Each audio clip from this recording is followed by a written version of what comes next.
नमस्कार दोस्तों, मेरे YouTube चैनल में हार्दिक अभिनंदन है सभी भक्तों का।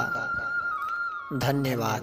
गीता साधक संजीवनी श्लोक 26-27।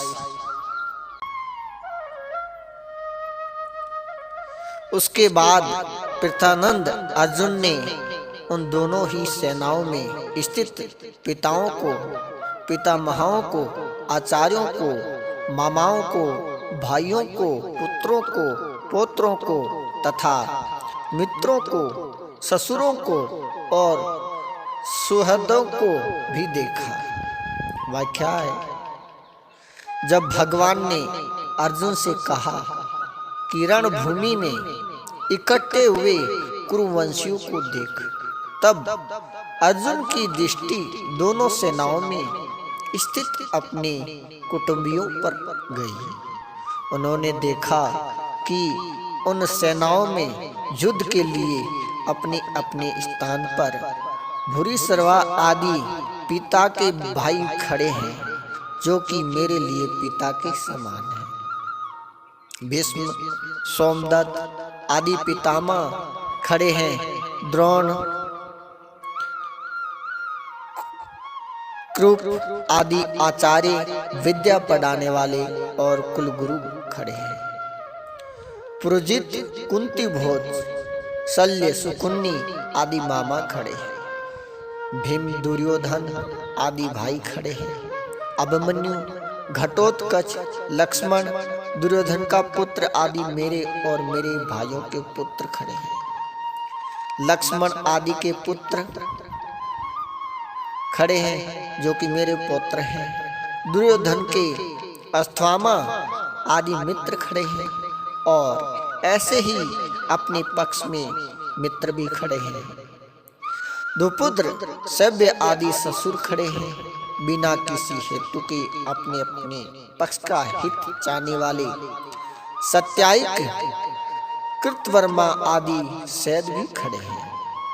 श्लोक 27। अपनी अपनी जगह पर स्थित उन संपूर्ण बाधाओं को देखकर वे कुंती नंदन अर्जुन अत्यंत कायरता से युक्त होकर विषाद करते हुए वे वचन बोले। व्याख्याय, पूर्व श्लोक के अनुसार अर्जुन जिनको देख चुके हैं, उनके अतिरिक्त अर्जुन ने ब्राहिक आदि प्रतिमहा, धृष्टद्युम्न, शिखंडी, सुरत आदि साले, जयद्रथ आदि बैनोही तथा अन्य कई संबंधियों को दोनों सेनाओं में स्थित देखा। इन पदों में स कौन्तेय कहने का तात्पर्य है कि माता कुंती ने जिनको युद्ध करने के लिए संदेश भेजा था और जिन्होंने शूरवीरता से आकर मेरे साथ दो हाथ करने वाले कौन है, ऐसा मुख्य योद्धाओं को देखने के लिए भगवान श्री कृष्ण को दोनों सेनाओं के बीच में रथ खड़ा करने की आज्ञा दी। वे ही कुंती नंदन अर्जुन अत्यंत कायरता से युक्त हो जाते हैं। दोनों ही सेनाओं में जन्म के और विद्या के संबंधी देखने में अर्जुन के सामने यह विचार आया कि युद्ध में चाहे इस पक्ष के लोग मरे चाहे उस पक्ष के लोग मरे, नुकसान हमारा ही होगा। कुल तो हमारा ही नष्ट होगा, संबंधी तो हमारे ही मारे जाएंगे। ऐसा विचार आने से अर्जुन की युद्ध की इच्छा तो मिट गई और भीतर में कायरता आ गई। इस कायरता को भगवान ने आगे 2:3 में कस्लम तथा हद्य द्रव्यम कहा है और अर्जुन ने कहकर स्वीकार भी किया है।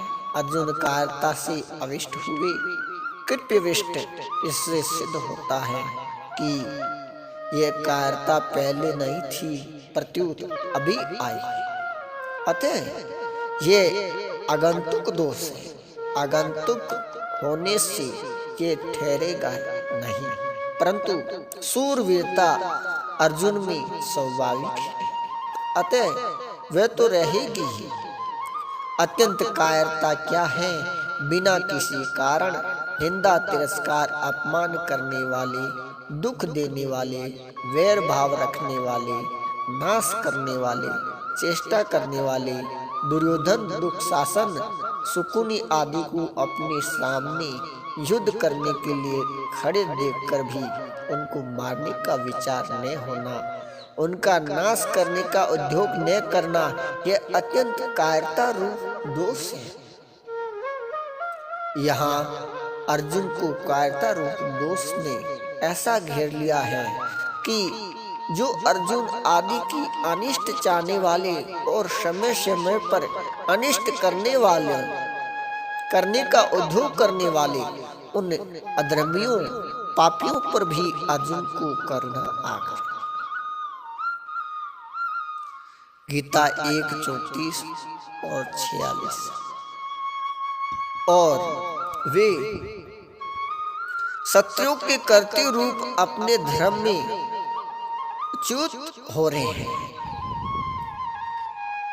विषिदनी दम ब्रवित, युद्ध के परिणाम में कुटुंब की, कुल की, देश की क्या दशा होगी, इसको लेकर अर्जुन बहुत ही दुखी हो रहे हैं।